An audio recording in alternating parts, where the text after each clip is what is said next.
रात का दूसरा पहर शुरू हो रहा था। वो आराम से गाड़ी चलाता अपनी निगाहें सड़क पर जमाए था। आंखें नींद से बोझिल हो रही थीं। आज वो एक बहुत ज़रूरी मिशन में कामयाब होकर लौटा था और अब एक और अहम काम के अंजाम देने के लिए रानीखेत से देहरादून का सफ़र तय कर रहा था। दिमाग पर थकान के साथ साथ जीत का नशा भी छाया हुआ था और यह एहसास उसके होठों पर एक नरम सी मुस्कान बिखेर रहा था। सुनसान इलाका अंधेरे में डूबा था। दोनों तरफ झाड़ियां और घने पेड़ थे और बीच में सड़क जिस पर सिर्फ गाड़ी की हेडलाइट्स ही नजर आ रही थी। आसपास किसी रोशनी का कोई जरिया मौजूद नहीं था। वो अपनी ही धुन में अपनी मंजिल की ओर चला जा रहा था कि अचानक किसी आवाज़ के आने का उसे एहसास हुआ, जैसे कोई चीखा हो। उसने दोबारा कान लगाकर सुनने की कोशिश की, लेकिन अब कोई आवाज़ नहीं आई। शायद मेरा भ्रम है, ये सोचकर उसने दोबारा अपनी गाड़ी की स्पीड बढ़ा दी, जिसे उसने आवाज़ सुनते ही थोड़ा कम कर दिया था। अगले ही पल उसे फिर से ऐसा लगा जैसे कोई आवाज़ उसके कानों से टकराई हो, और इस बार आवाज़ पहले से कहीं ज़्यादा तेज थी। उसने तुरंत गाड़ी को ब्रेक लगाए थे। गाड़ी के टायर एक जोरदार चरचराहट के साथ रुक गए। बचाओ, कोई है, छोड़ो मुझे। अब उसे आवाज़ें एकदम साफ सुनाई देने लगीं। उसे किसी बड़ी गड़बड़ का एहसास हुआ। उसने पल भर में फैसला कर लिया कि उसे गाड़ी से उतरकर उस आवाज़ तक जाना चाहिए। शायद किसी को उसकी ज़रूरत है। अपने फैसले पर अमल करते हुए वो जल्दी से गाड़ी से नीचे उतरा तो दाईं तरफ से आवाज़ और भी साफ सुनाई देने लगी। बचाओ, बचाओ, कोई है। वो तेजी से गाड़ी के बोनेट से गन उठाकर अलर्ट होते हुए उसी तरफ कदम बढ़ाने लगा। सावधानी से झाड़ियां हटाता आगे बढ़ा तो कुछ दूर ही 4 लड़के नशे की हालत में नजर आए, जो जमीन पर गिरी एक लड़की को घेरे खड़े थे। ए, कौन हो तुम? छोड़ो लड़की को। उसकी गरजदार आवाज़ पर चारों पीछे पलटे। ओए हीरो, जान प्यारी है तो निकल यहाँ से। वे इतने नशे में थे कि उन्हें वीर के हाथ में पकड़ी पिस्टल भी नजर नहीं आई। लड़की को छोड़ो, वरना मैं बताता हूँ कि जान किसे प्यारी है। उसने दांत भींचते हुए गन पर अपनी पकड़ और मजबूत कर ली। लगता है इसे कुछ ज़्यादा ही हीरोगिरी चढ़ी है। जा विकास, ठिकाने लगा इसे। तब तक हम इस चिड़िया को काबू में करते हैं। उनमें से एक शैतानियत से आंख दबाते हुए बोला, अगर लड़की को हाथ भी लगाया तो हाथ तोड़ दूंगा। अपनी जिम्मेदारी पर आगे बढ़ना, फिर मत कहना कि मैंने वार्न नहीं किया था। वीर की सख्त आवाज़ पर उनके कदम थम गए। तेरी तो। उनमें से एक, जिसका नाम विकास था, वीर पर हमलावर हुआ, लेकिन अगले ही पल वो जमीन पर बुरी तरह करा रहा था। उसकी हालत देखकर उसके तीनों साथी एक पल को हैरान रह गए, लेकिन फिर तुरंत ही आगे बढ़े। ए हीरो, क्यों हमारा और अपना टाइम खराब कर रहा है? इतनी ही आग लगी है तो तू भी आ जा। माल एकदम कड़क है, तुझे भी देंगे थोड़ा सा चांस। वो लड़का जिसने विकास को आगे किया था अब शैतानियत से मुस्कुराता हुआ बोला, औरतों को इज्जत सम्मान की नज़र से देखा जाता है। तुम जैसे घटिया लोगों की नज़रों की खराबी तो मैं बहुत अच्छे से दूर करता हूँ। वीर गुस्से से दहाड़ा। कौन है यार तू? जा जाकर अपना काम कर, क्यों हमारा टाइम खराब कर रहा है? उनमें से एक ने तंज कसते हुए पलटकर कहा। तभी पीछे से वीर की जोरदार लात उसकी कमर पर पड़ी। यही मेरा काम है, अब तूने कहा तो करना पड़ेगा। वीर ने एक के बाद एक पर हमला करके उनकी हालत खराब कर दी। अब वो जमीन पर बिखरी हालत में पड़े थे। वीर जल्दी से बिखरी हालत में गिरी हुई लड़की, जो अपने होश मुश्किल से संभाले हुए थी, अब धीरे धीरे सुध बुध में खोने लगी थी। वीर उन सबकी हड्डी पसली एक करते हुए उसकी तरफ मुड़ा। सुनो लड़की, आंखें खोलो। वो जमीन पर बैठकर उसके गाल थपथपाते हुए उसे पुकार रहा था।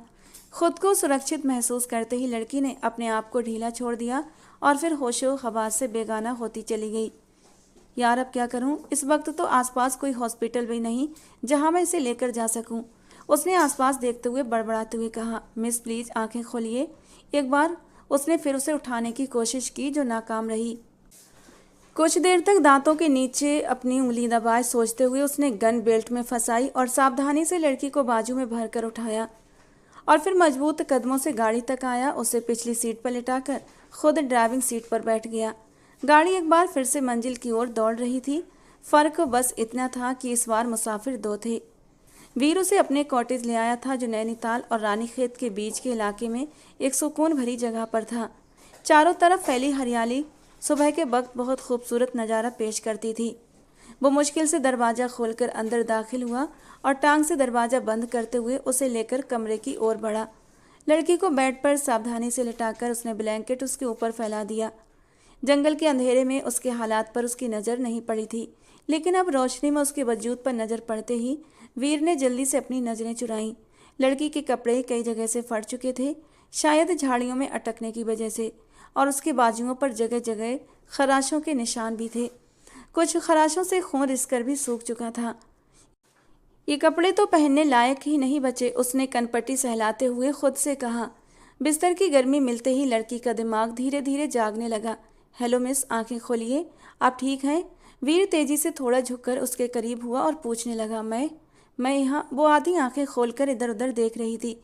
धीरे से बोला, जी आप यहाँ हैं और बिल्कुल सुरक्षित हैं, घबराइए मत। वीर ने उसे होश में देखकर उसे सुरक्षित होने का एहसास कराया। आप कौन हैं? और मैं यहाँ। वो एकदम बौखलाकर सीधी बैठ गई, लेकिन अपनी हालत देखकर कंबल को कसकर पकड़ लिया। मैं वीर प्रताप हूँ और आपको डरने की बिल्कुल भी ज़रूरत नहीं है। आप बिल्कुल सेफ हैं, आपको कोई नुकसान नहीं पहुँचेगा यहाँ पर। वीर ने नज़रें फेर लीं। मैं कैसे यकीन करूँ? क्या मालूम आप भी उन्हीं गुंडों से मिले हों और मेरे कपड़े भी आप ही की वजह से फटे हों। वो कंबल में लिपटी माथे पर बल डाले बिना सोचे समझे बोलती चली गई।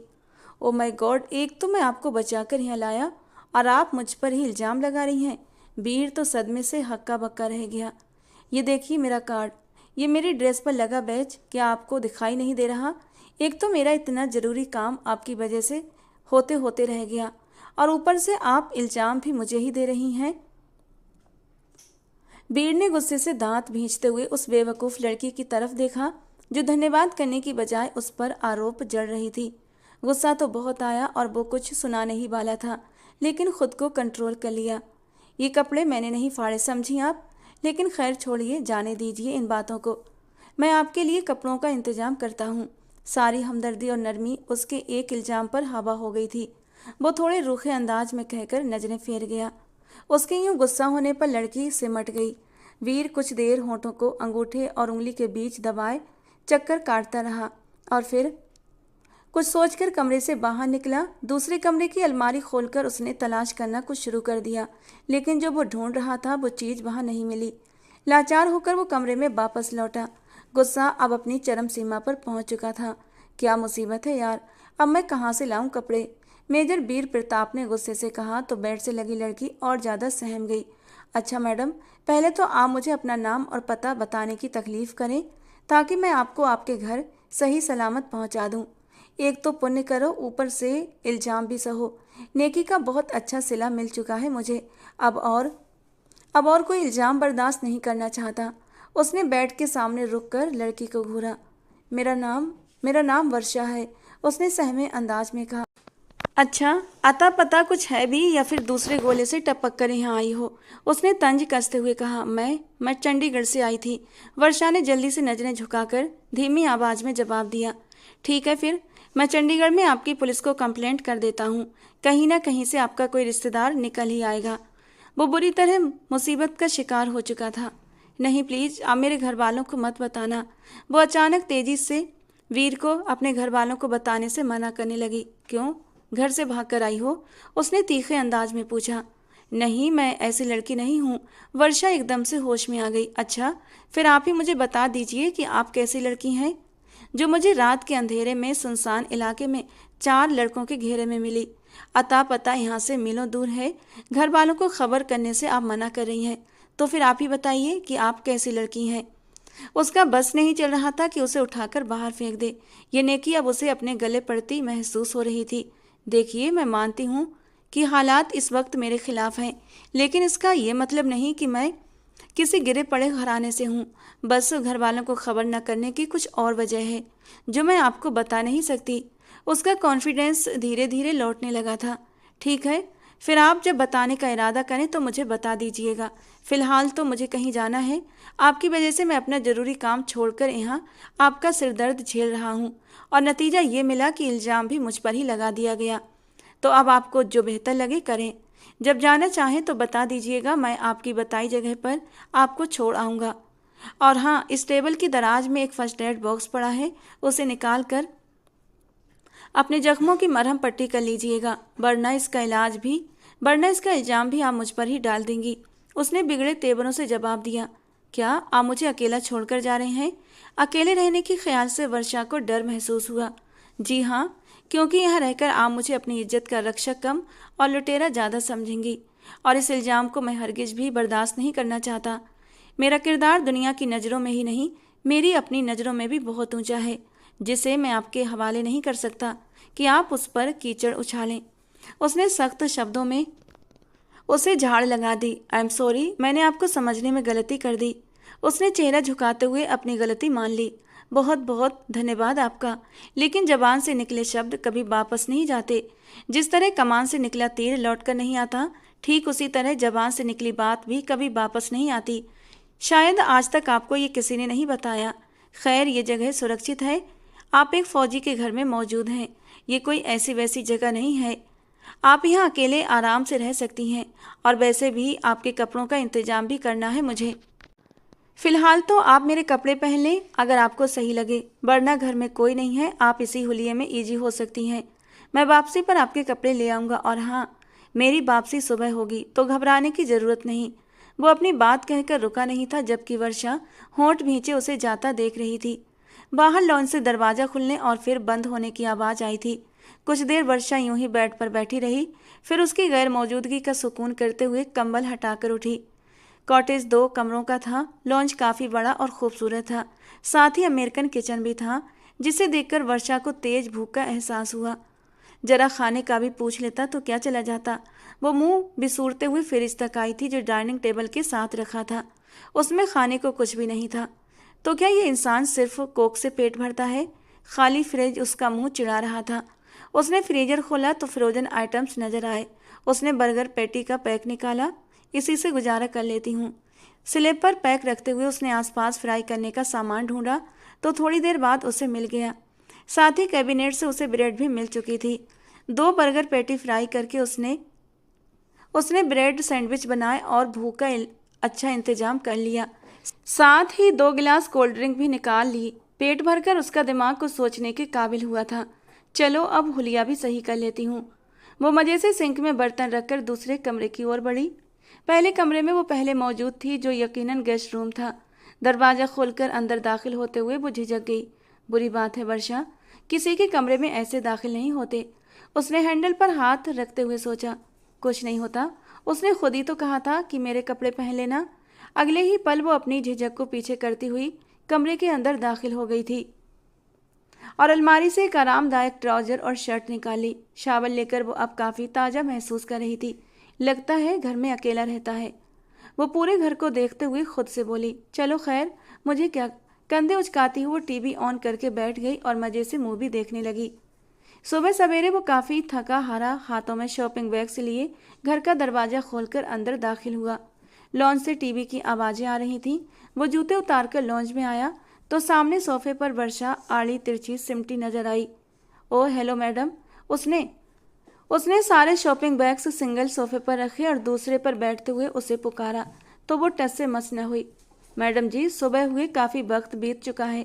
जागने का इरादा है आपका या नहीं, या फिर यूं ही मेरे सोफे की वेलवेट ख़राब करनी है? उसने तेज आवाज़ में कहा ताकि वो शर्मिंदा हो। हाँ, कौन? वो एकदम हड़बड़ा कर उठी।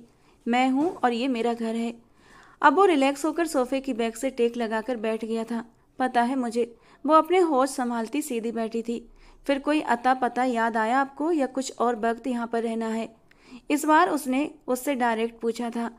वो जो उसके ट्राउजर और वाइट शर्ट में काले बालों और निखरी रंगत के साथ कुदरत का एक खूबसूरत शाहकार लग रही थी। वो एकदम उसे देखता रह गया। अगर रह लूँ तो कोई प्रॉब्लम है आपको? उसने नजरें झुकाकर गोद में रखे हाथों को देखते हुए कहा। मैं यहाँ अकेला रहता हूँ। वीर ने हर शब्द पर जोर दिया। जानती हूँ। उसने धीमी आवाज में सर हिलाया। जानती हैं? कहीं आप कोई जासूस तो नहीं? वीर के माथे पर बल पड़े। मैं क्यों जासूस होने लगी? उसने झट से चेहरा उठाकर बड़ी बड़ी आंखों से उसे देखा। वीर को ये मानना पड़ा कि शायरों की शायरी में हुस्न का इतना प्रचार यूं ही नहीं किया जाता।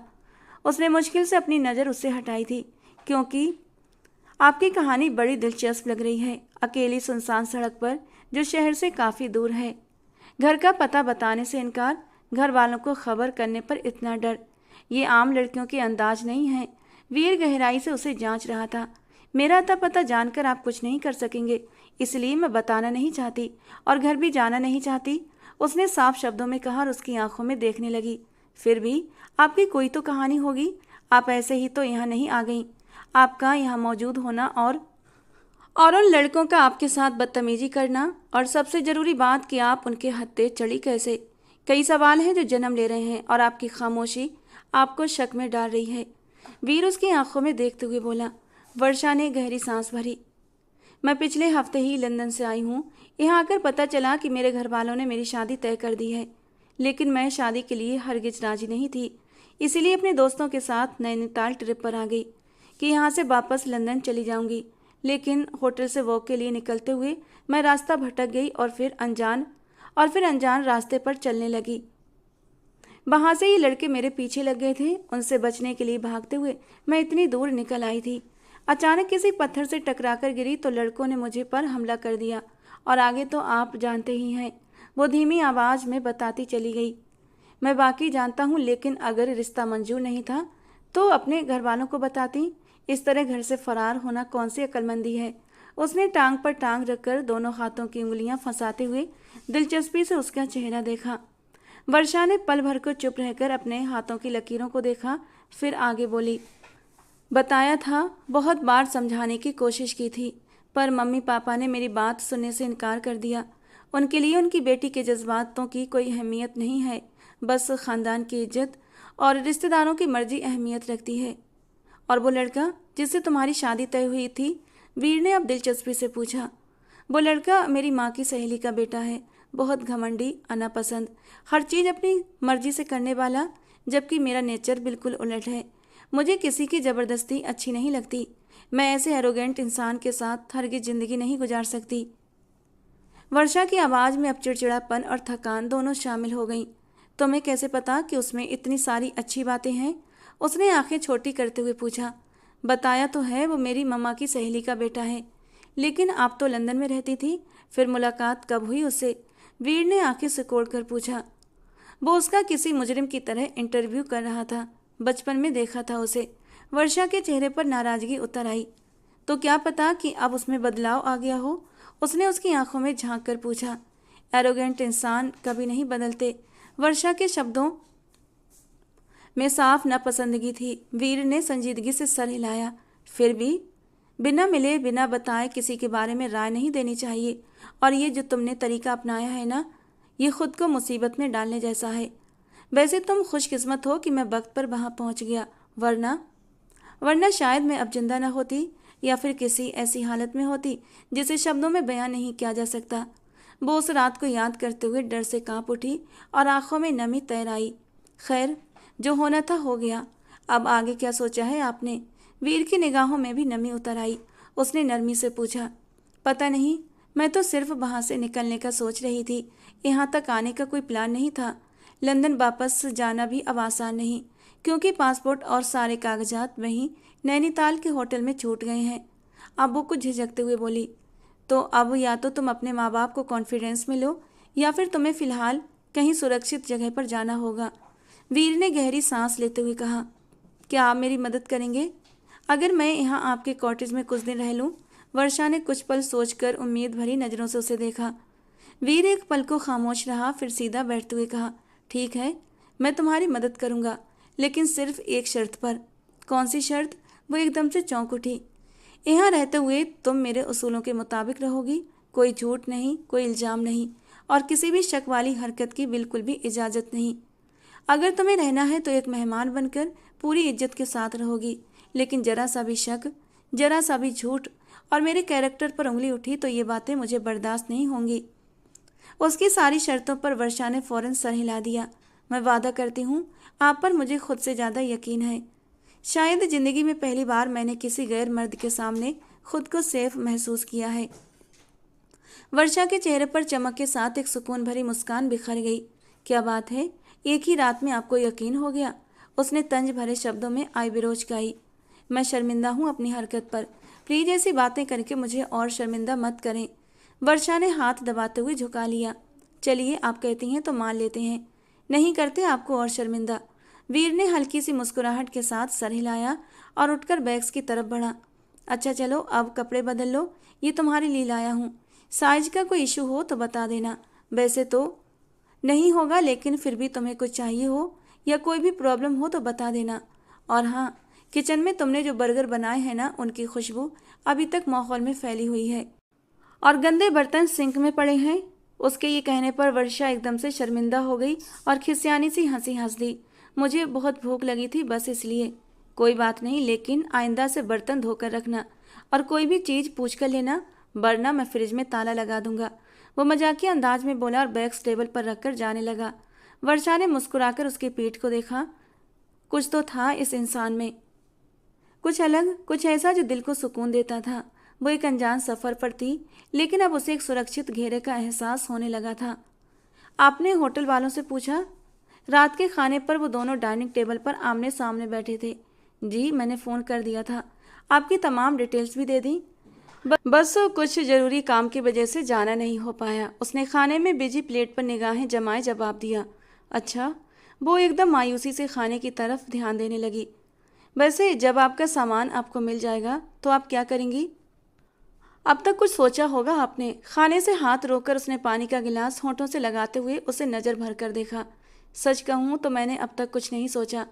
अगर वापस जाने का सोचूं तो मम्मी पापा का फैसला हर हाल में मानना पड़ेगा, जो मैं नहीं मानना चाहती। मैं किसी अहंकारी घमंडी इंसान को अपनी ज़िंदगी में शामिल नहीं करना चाहती। प्लेट में चम्मच चलाते हुए वो खाने से खेल रही थी।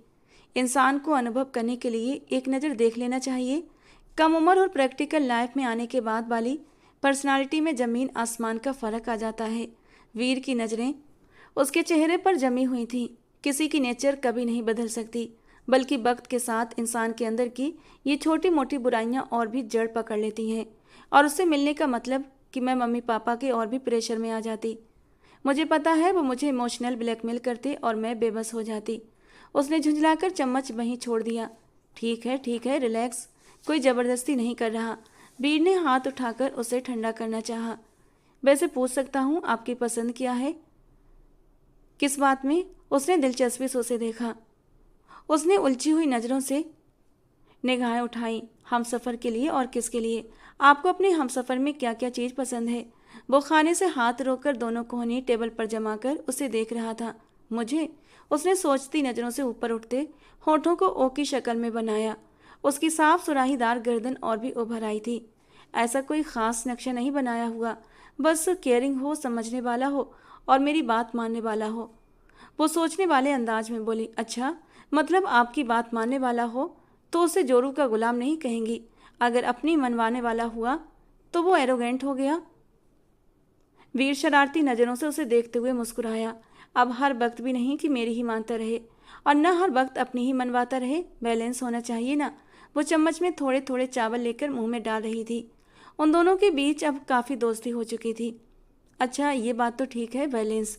उसके चेहरे पर हल्की सी मुस्कुराहट थी। बस आपने सोचा है कि आपकी गैर मौजूदगी में आपके घर वाले कितने परेशान होंगे?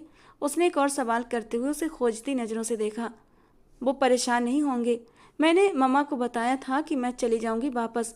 घर से निकलने से पहले मैंने उनके लिए एक नोट भी छोड़ा था। ना तो वो मुझे ढूंढ रहे होंगे और ना ही परेशान होंगे। उसका चेहरा एक पल में ही मुरझाया था। और अगर उसी वक्त तुम मेरी बजाय किसी गलत इंसान के हाथ लग जाती तो? वीर ने आई बिरो उचकाते हुए पूछा। तो उन्हें पता भी नहीं लगता कि मैं इस दुनिया में नहीं हूँ।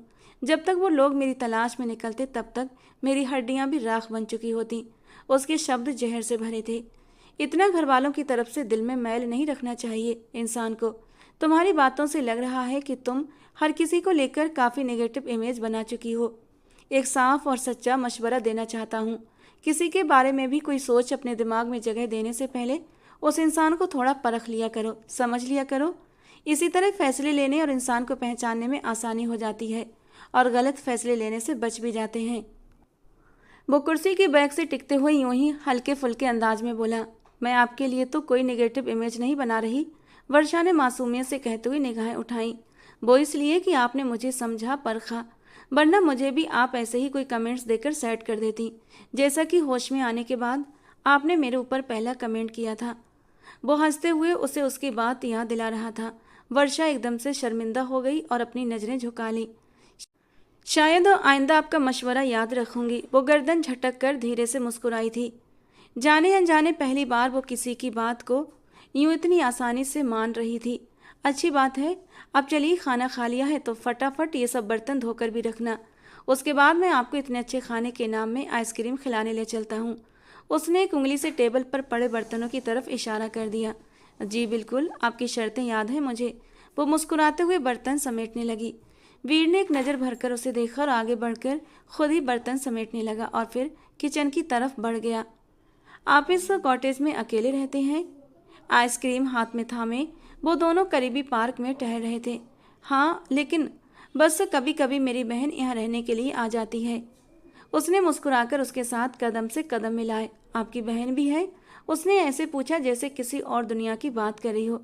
तो तुम्हें क्या लगता है मैं किसी पहाड़ की चोटी पर उगा हुआ कोई अनोखा पेड़ हूँ? उसने मुस्कुराकर उसकी ओर देखा।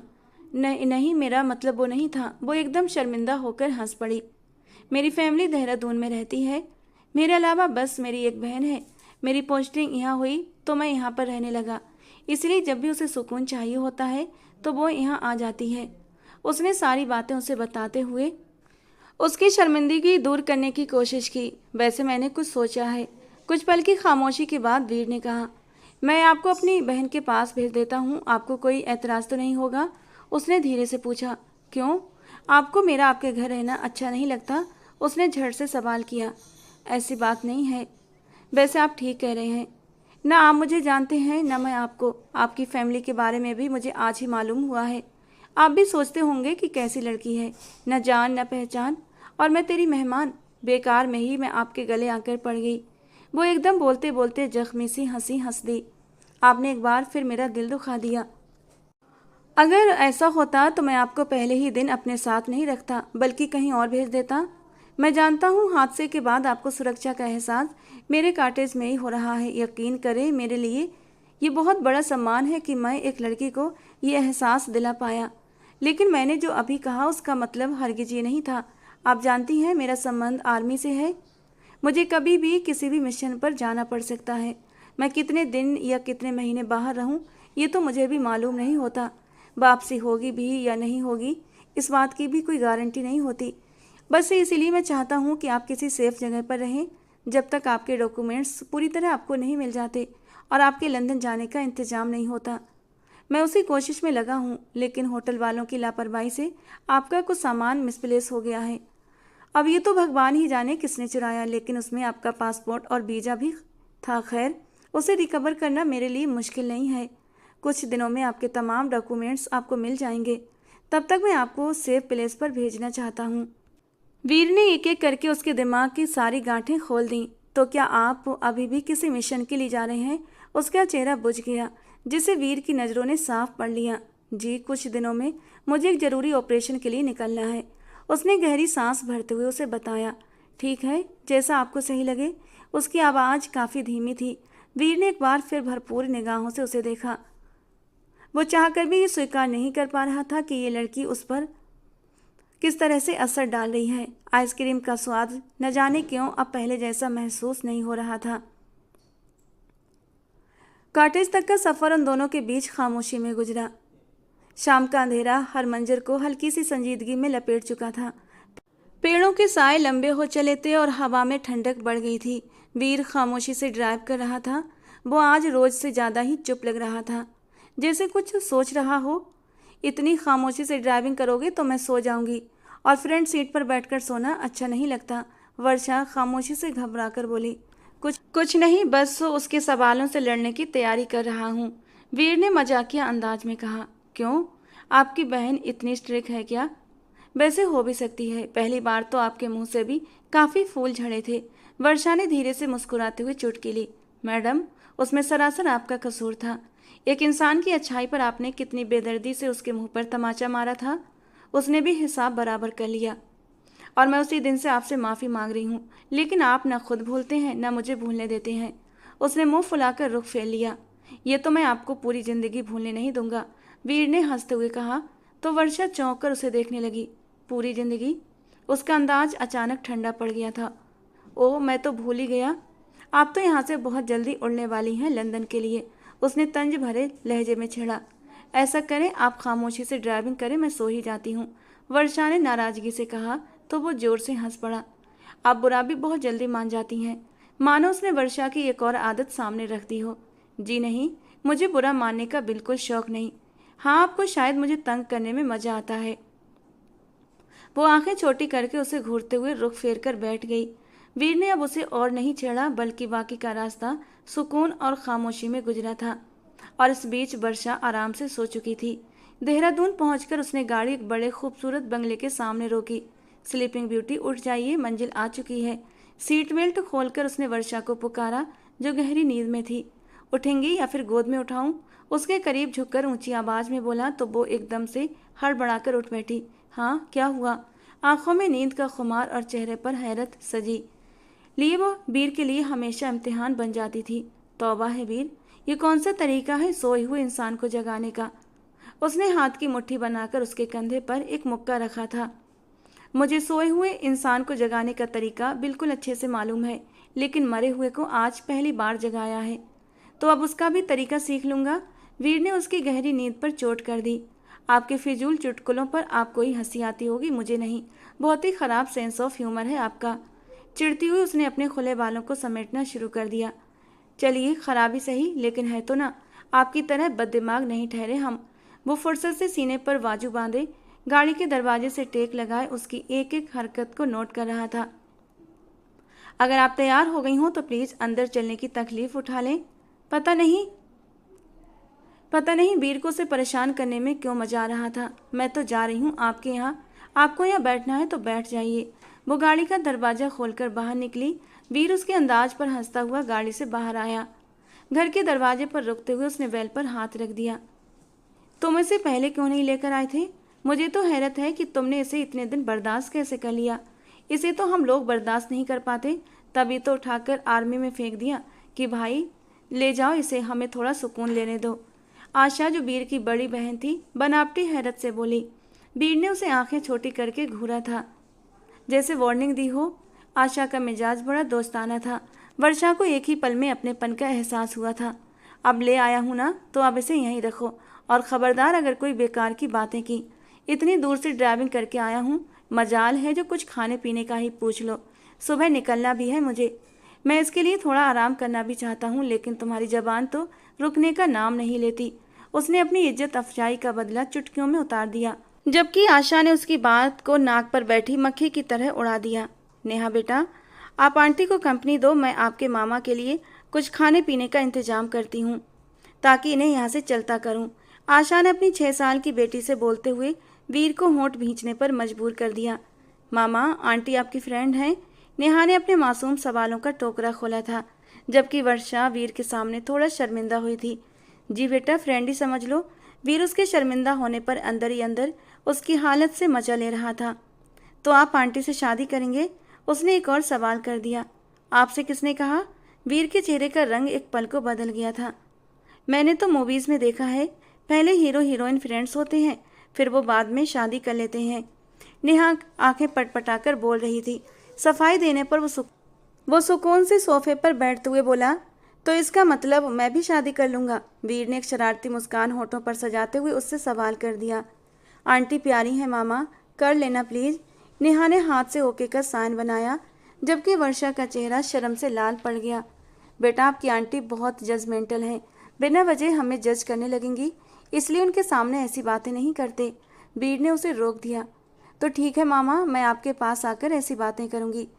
उसकी इस मासूम हरकत पर वीर का जोरदार कहकहा बुलंद हुआ, जबकि वर्षा ने मुश्किल से अपनी हंसी को काबू किया। जाओ, मुझे एक गिलास पानी ला कर दो, तुम्हारी माँ तो किचन में जाकर सो गई है। वीर ने उसे वहां से हटाना चाहा तो वो भागती हुई अंदर जाकर गुम हो गई। प्लीज उसकी बातों का बुरा मत मानिएगा, वीर ने माफ़ी मांगने वाले अंदाज में कहा। बच्चों की बात का बुरा नहीं माना जाता। हाँ, आप जरूर इन बातों को एंजॉय कर रहे थे, तो इस बात का तो बुरा मानना पड़ेगा, वर्षा ने उसे घूरते हुए कहा। भाई, अपनी भांजी की बातें मैं हमेशा ही एंजॉय करता हूँ। वीर ने लापरवाही से कंधे उचकाते हुए जैसे बात को टाल दिया, लेकिन वर्षा के घूरने पर वो जल्दी से अपना गला साफ करता हुआ सीधा होकर बैठा। तो मतलब आप भांजी की बातें एंजॉय करते हैं और आंटी की घुड़कियाँ सह लेते हैं? वर्षा ने अब की बार जरा शरारत से पलटकर चुटकी ली। वीर ने हारने वाले अंदाज में उसे देखा, मानो उसकी हिम्मत पर दाद दे रहा हो। तुम्हें तो लगता है 1 घंटे यहाँ रहकर जबान मिल गई है, वो हल्का सा मुस्कुराकर बोला था, लेकिन आंखों की चमक बता रही थी कि वो ये बात छोड़ने के इरादे में बोली है। आशा हाथ में जूस का गिलास लिए अंदर आई थी तो दोनों को यूं ही बैठे देखकर उसके होठों पर दबी दबी हंसी बिखर गई। तुम दोनों की केमिस्ट्री तो कमाल की है, लगता है नेहा सच्ची बोल रही थी। उसने वीर को जूस थमाते हुए जलती पर तेल का काम किया था। तुम तो बस करो यार, तुम्हारी बेटी ही काफ़ी है, वीर ने परेशान होकर आशा से कहा और उसे चुप रहने का इशारा भी कर दिया। वर्षा ने नज़र चुराकर गोद में रखे दुपट्टे को उंगलियों से लपेटना शुरू कर दिया। अरे भाई, मैं तो वैसे ही कह रही हूँ, पर लगता है कोई खास बात है, आशा ने अर्थपूर्ण अंदाज में हुंकारा भरते हुए सोफे पर बैठते हुए कहा। वीर ने एक नज़र वर्षा पर डाली। वो अब नज़रें झुकाए खामोश थी, मगर कानों की लौ तक लाल पड़ चुकी थी और न चाहते हुए भी वो उसकी हालत से मजा उठा रहा था। वैसे आशा, एक बात तो है, कभी कभी इंसान को कुछ फैसले दूसरों से छुपाकर खुद के लिए लेने पड़ते हैं। वीर ने घूंट भरते हुए धीरे से कहा। ये क्या फलसफा झाड़ रहे हो आज तुम? आशा ने चौंक कर उसे देखा। कुछ नहीं, मैं तो बस ऐसे ही कह रहा हूँ कि कभी कभी इंसान जो देखता है वो सच नहीं होता, और जो महसूस करता है वो खुद भी समझने से परे होता है। वर्षा ने नज़र उठाकर हैरत से वीर को देखा। वो कौन सी सच्चाई की बात कर रहा था और क्या महसूस कर रहा था? बस भी करो, अब तुम कुछ ज़्यादा ही रहस्यमय हो रहे हो। तुमसे अच्छी तो मेरी बेटी है, जो दिल में होता है बोल देती है, और एक तुम हो, पता नहीं कौन कौन सी पहेलियां घुमा रहे हो। इससे पहले नेहा पानी का गिलास ली वापस आई और जोर से बोली, आंटी, माँ ने मेरे पीछे आपको कुछ कहा तो नहीं ना? वो हमेशा मेरे पीछे किसी को भी चिढ़ाती रहती हैं। वर्षा ने अचानक अपनी हंसी रोक ली और वीर ने सिर पीछे टिकाकर बेबसी से आसमान की तरफ देखा। बहुत बोलती हो तुम, उसने अपनी भांजी को चुटकी काटते हुए गोद में उठा लिया। नेहा ने हल्की सी चीख उसकी निकालते हुए गोद से निकली और झटपट भाग गई। पीछे पीछे वीर भी उसके भागा। किसी लड़की के साथ इतनी आसानी से घुलने मिलना उसने कभी नहीं सीखा था। तुम में जरूर कुछ खास है। आशा ने वर्षा के चेहरे पर छाई चमक को महसूस करते हुए खुले दिल से ये बात स्वीकार की। वर्षा का दिल जैसे एकदम रुक सा गया।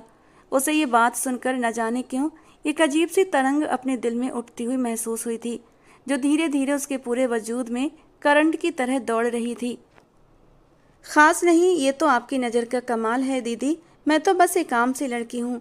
वर्षा अपने अंदर की हलचल से नज़रें चुराते हुए मुस्कुराई। कभी कभी इत्तेफाक ही ज़िंदगी के सबसे बड़े फैसले हो जाते हैं वर्षा, और तुम तो मेरी भाई की ज़िंदगी का सबसे खूबसूरत इत्तेफाक हो।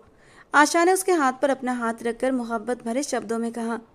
उसके शब्दों के साथ साथ उसकी आंखों में भी उसके लिए मोहब्बत और सम्मान झलक रहा था। वर्षा की आंखें कुछ पल के लिए धुंधलाने लगीं। शायद दिल की किसी परत पर वीर का नाम अब धीरे धीरे अपना असर छोड़ने लगा था। हल्की सी ठंडी हवा चल रही थी। पूरे घर में खामोशी का राज था। बच्चे सो चुके थे। आशा भी अपने कमरे में जा चुकी थी, मगर वर्षा की आंखों में नींद का नामो निशान नहीं था। कुछ पल तारों को देखते हुए वो रात की सिहाई में कोई सुकून महसूस कर रही थी, जो अंदर के शोर को सुनने पर मजबूर कर रहा था। कुछ पल ताजी हवा को अपने अंदर उतारते ही वो कदमों की आहट पर चौंक गई।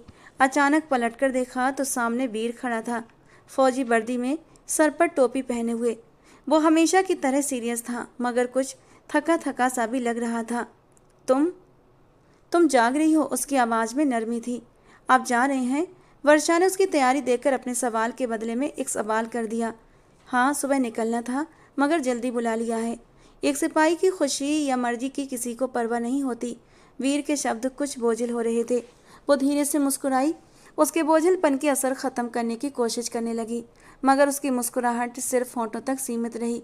वीर ने कदम आगे बढ़ाए। मैं बस यही बताने आया था।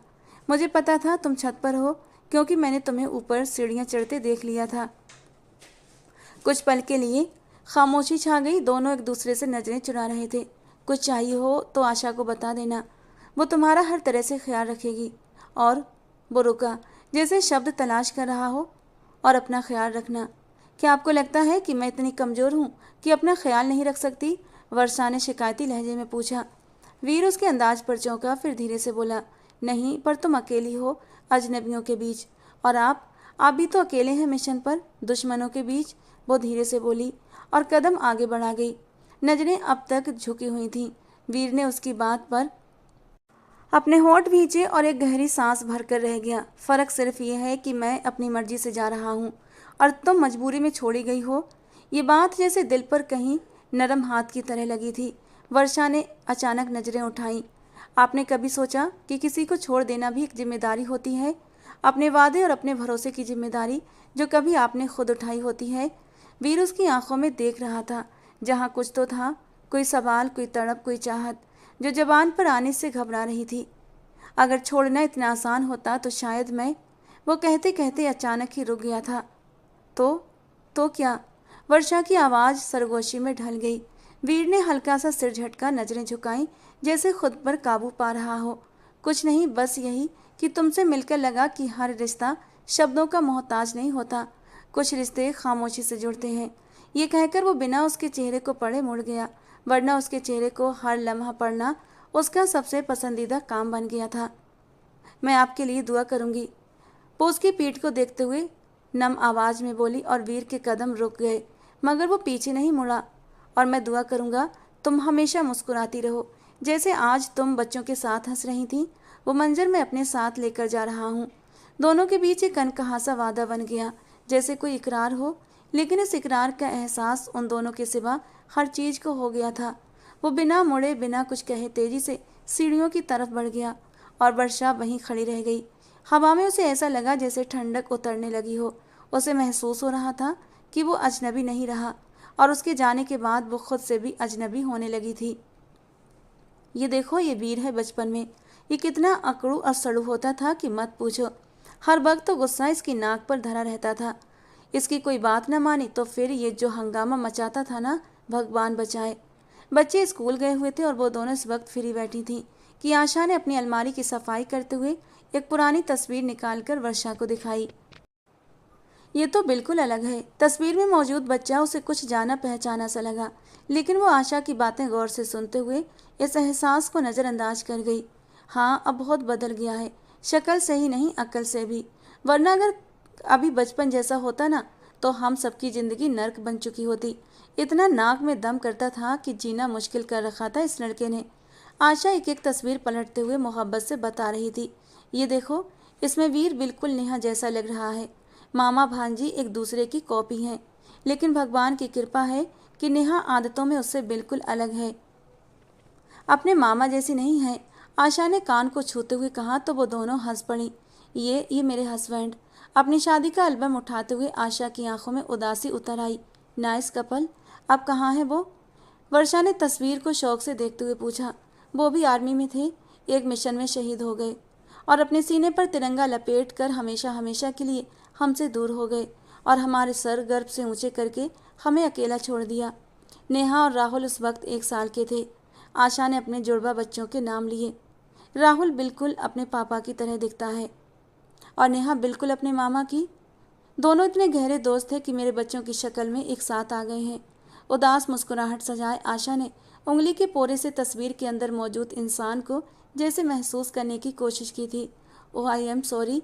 वर्षा को उसकी उदासी खुद में उतरती महसूस हुई। अरे नहीं, मुझे तो गर्व है कि मैं एक शहीद की विधवा हूँ और शहीद कभी नहीं मरता, तो हम भी उन्हें जिंदा रखते हैं अपनी यादों में, बातों में और अपने दिलों में। विवेक जिंदा है, बस हमसे दूर है। आशा के हौसले को देखते हुए वर्षा को हैरानी के साथ साथ काफ़ी गहरा दुख भी लगा था। उसने अचानक उसकी खुशियों की दुआएं मांगी। बहुत कम समय में ही दोनों बहन भाई उसे अपने दिल के बेहद करीब महसूस होने लगे थे और वो खुद को इनकी फैमिली का हिस्सा मानने लगी थी। वीर को गए 2 हफ्ते गुजर चुके थे। वर्षा आशा और बच्चों के साथ काफ़ी घुल मिल चुकी थी। आशा किचन में दोपहर के खाने में बिजी थी और वर्षा नेहा राहुल को लिविंग रूम में बैठकर होमवर्क करवा रही थी कि अचानक डोरबेल बजने पर उसका दिल न जाने क्यों धड़क उठा था। मैं जाकर देखता हूँ। राहुल उसके कुछ कहने से पहले ही भागता हुआ बाहर निकला। दरवाजा खोलते ही सामने खड़े लोगों को देखकर वो उलझ गया। फिर एक चेहरे पर नजर पड़ते ही वो चौंक कर बोला, नानू। मम्मा देखिए, नानू आई हैं। वो खुशी से उछलता हुआ अंदर आया था। माँ, इतनी अचानक? आशा खुशगवार हैरत लिए दुपट्टे से हाथ पोंछती बाहर निकली, जबकि वर्षा अंदर दाखिल होते हुए लोगों को देखकर जमसी गई थी। अंदर दाखिल होने वालों में उसके मम्मी पापा भी थे। Mom, dad. उसके चेहरे पर हक्का बक्का भाव थे। जबकि उन सबके चेहरों पर दबी दबी मुस्कुराहट थी। जी मेरा बच्चा कैसा है? याद नहीं आई मॉम डैड की? वर्षा की माँ संजना जी ने आगे बढ़कर उसे सीने से लगा लिया। आप सब यहाँ? वो हैरान नजरों से सबको देख रही थी। जी बेटा हम सब यहाँ। ये घर शालिनी की बेटी का है। उनके मुंह से निकले नाम पर वर्षा ने हैरत से सिर उठाया। मतलब? उसका दिमाग एकदम से सनसनाने लगा था। मतलब सब समझाएंगे, इन्हें बैठने तो दो। आशा मुस्कुराती हुई आगे आई और उसे कंधे से थाम कर बिठाया। वीर कहाँ है?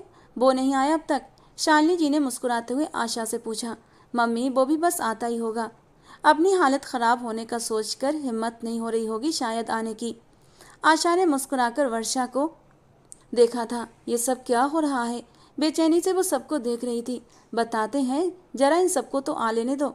आशा और संजना जी ने एक स्वर में कहा तो सबने जोरदार ठहाका लगाया। रात को खाने की मेज पर सब बातों में मगन थे। वीर का अब तक कुछ अता पता नहीं था।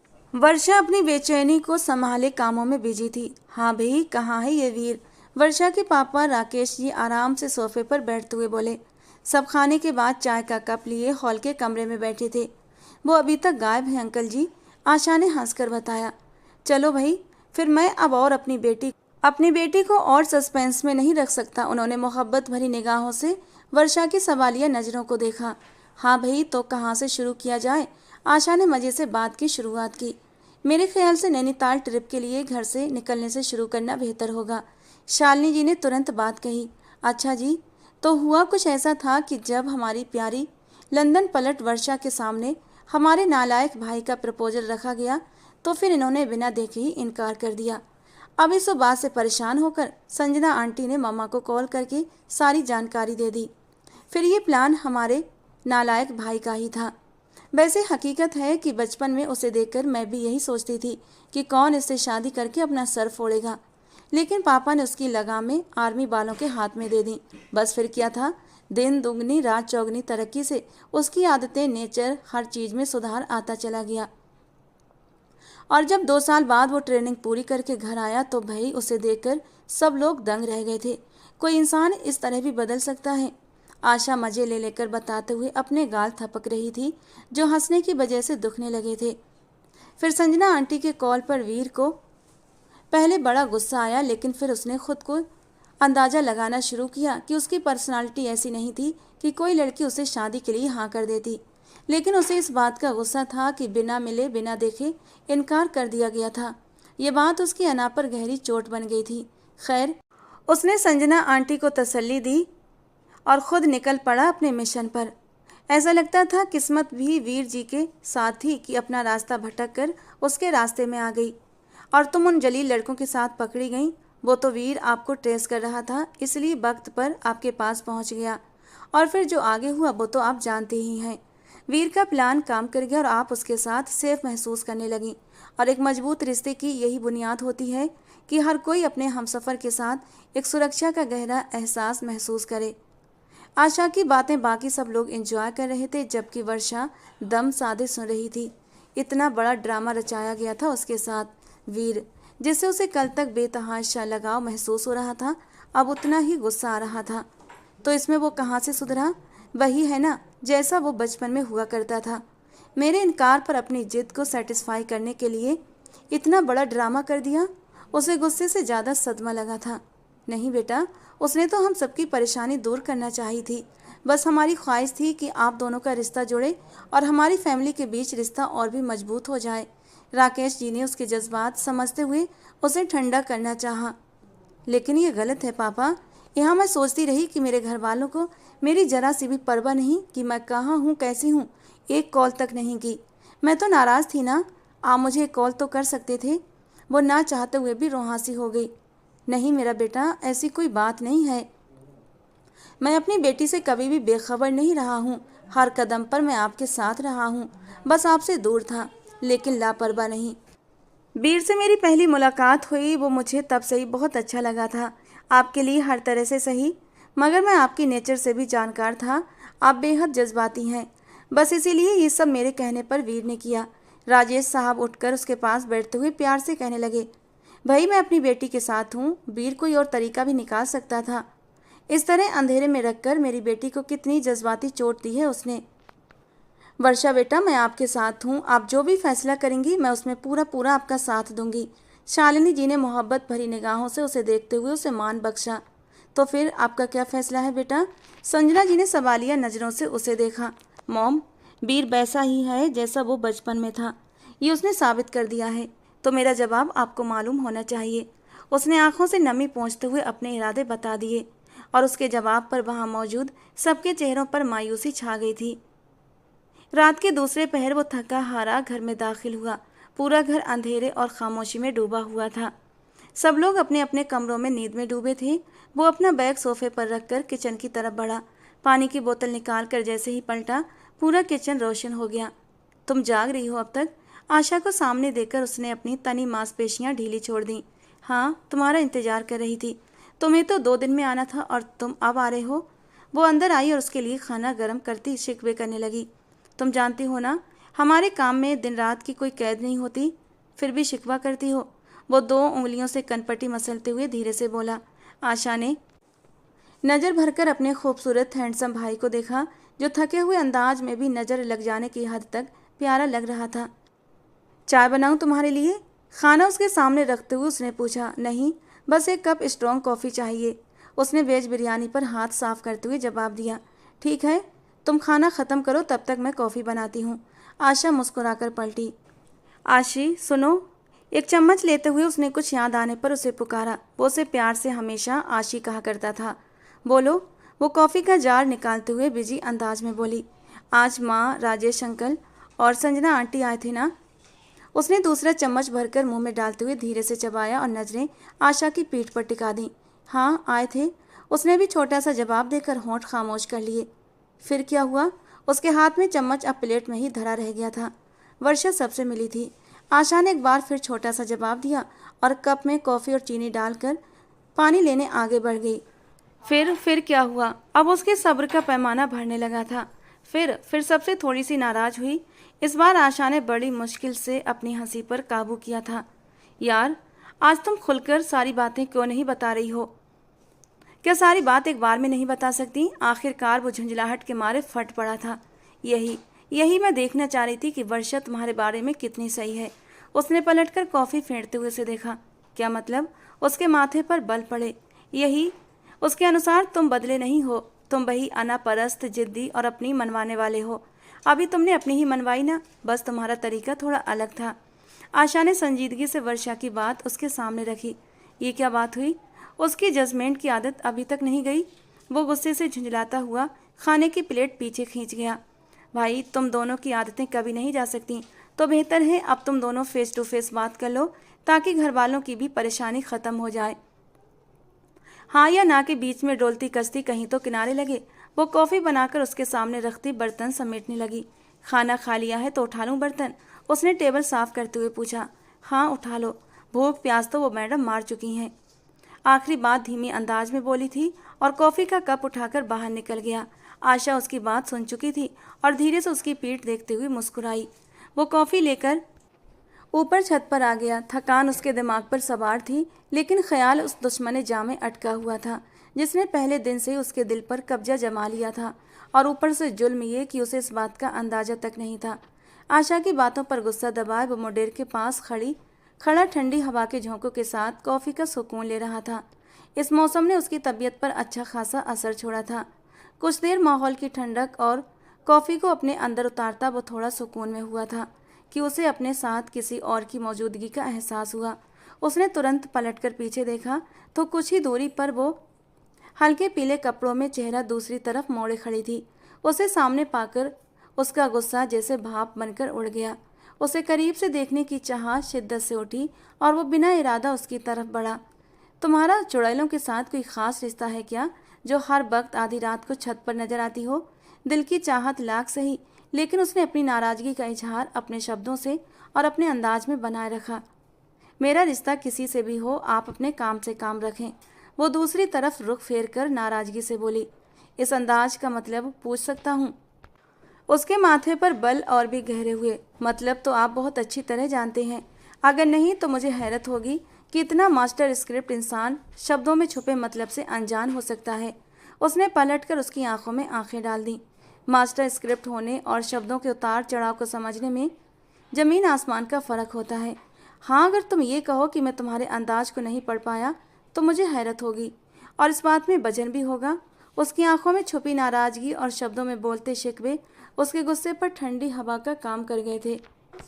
इस रंग में उसका निखरा वजूद उसे हमेशा की तरह सब भूलने पर मजबूर कर गया। आपने मेरे जज्बातों का मजाक बनाया है। इस बार वर्षा की आंखों में नमी तैरने लगी। अरे अरे, इस पानी का इन हसीन आंखों में कोई काम नहीं, इन्हें फ़ौरन साफ करो। और जितना मैं तुम्हें जानता हूँ, तुम इतनी कमज़ोर नहीं हो कि जरा जरा सी बात पर रोने लगो। वो कप मोडेर पर रखकर तेजी से उसका चेहरा थाम गया। आपको जैसे इनकी बड़ी परवाह है। उसने नाराज़गी से उसके हाथ को झटक दिया। आप में अभी भी वही अना मौजूद है जिससे आपने मेरे जज्बातों से खेलकर खुद को सुकून पहुंचाया है। मेरे इनकार को अपनी मर्जी से इकरार में बदलना चाहा। मेरी मर्जी की परवाह हुई आपको। वो जख्मी शेरनी बनी उसके सामने खड़ी, उसके लिए इम्तिहान बन गई। तुम्हारी मर्जी। तुमने मुझसे मिले बिना इनकार कर दिया, ये जाने बिना कि अगला शख्स क्या महसूस करता है। वो तुम्हारे लिए किस हद तक बदल गया है, मेरा व्यवहार तुम्हें किस कदर हर्ट करता था, यह एहसास मुझे बचपन से ही था। और इसीलिए मैं पापा के कहने पर आर्मी में गया। मुझे अंदाज़ा था कि ये सख्त ट्रेनिंग ही मेरी तबीयत में सुधार ला सकती है। वरना ये बात तो तुम भी अच्छी तरह जानती हो कि कोई भी मेरे साथ ज़बरदस्ती नहीं कर सकता। वो उसे कंधों से थाम कर गहरे शब्दों में बोला, अब अगर मेरी इतनी चाहत को तुम बिना देखे समझे ठुकरा कर चली जाओ तो क्या मैं ये कोशिश करने का भी हकदार नहीं था? और तुम कौन सा मुझसे कम हो? गुस्से की तेज जज्बाती सारी गलतियां तुम्हारे अंदर भी कूट कूट कर भरी हैं। उसने थोड़ा आगे झुककर अपना माथा वर्षा के माथे से टच किया। चलो, मेरी गलती है, मैं अपनी गलती की हर तरह से भरपाई करने को तैयार हूँ। बताओ, तुम्हारे इकरार के लिए क्या कीमत अदा करूँ जो मेरी गुस्ताखियों की भरपाई कर दे? उसने गंभीर शब्दों में कहते हुए उसके हाथों को थाम लिया। एक शर्त पर। वर्षा ने उसी के अंदाज में जवाब लौटाया। वीर के चेहरे पर उस मंजर को याद करके मुस्कुराहट बिखर गई। कौन सी शर्त? वो भी उसी अंदाज में मुस्कुराया। वो ये कि आपका बर्ताव, आपकी अना और जिद हमारे रिश्ते के बीच नहीं आएंगी।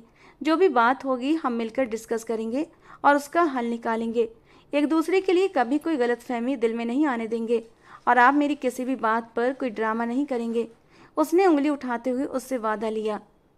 मैं वादा करता हूँ कि ये सर हमेशा तुम्हारे आगे झुका रहेगा और कभी कोई गलतफहमी हमारे रिश्ते के बीच नहीं आएगी। उसने नरम शब्दों में इकरार थमाया। शुक्र है तुम दोनों के बीच सुलह तो हुई। अब मैं अभी जाकर सबको खुशखबरी देती हूँ। आशा, जो न जाने कब से वहाँ खड़ी थी, तेजी से चहक कर बोली। उसकी आवाज़ पर वर्षा चौंक कर पीछे हुई, लेकिन वीर की पकड़ उसके हाथों पर मजबूत हो गई। तुम कांटा बनी रहा करो हमेशा। वो यूं ही खड़े खड़े रुख मोड़कर बनावटी गुस्से से बोला। तो तुम खुशफहमी में हो ना कि बिना कांटे के गुलाब तुम्हें ऐसे ही मिल जाएगा? वो मुंह चिढ़ाती भागी और तेजी से सीढ़ियां उतरकर नीचे पहुंच गई, जहां सब लोग उनके इंतजार में बैठे थे, जो उन दोनों के फैसले के इंतजार में नींदों से कोसों दूर थे। वीर आशा की मासूमियत पर मुस्कुराता हुआ वर्षा की तरफ देखने लगा। अब से हमारे बीच तीसरा सिर्फ हमारी मोहब्बत की निशानी आएगी और किसी की गुंजाइश इस रिश्ते में कभी मौजूद नहीं रहेगी। ये मेरा वादा है तुमसे।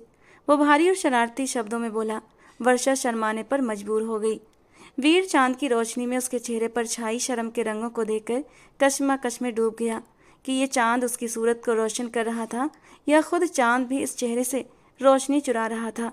उसने जज्बात से भरे दिल से अपना माथा उसके माथे से टच कर दिया। अब कोई गलतफहमी उनके बीच नहीं रही थी। अब सिर्फ मोहब्बत थी जो पल पल उनके दिलों में जड़ें जमाकर मजबूत पेड़ का रूप लेने लगी थी। तो दोस्तों, आज की हमारी कहानी कैसी लगी? पसंद आई हो तो प्लीज़ लाइक करना। रोज़ एक नई और रोमांटिक कहानी के लिए हमारे चैनल को सब्सक्राइब करना। मिलते हैं दोस्तों अगली किसी नई कहानी के साथ।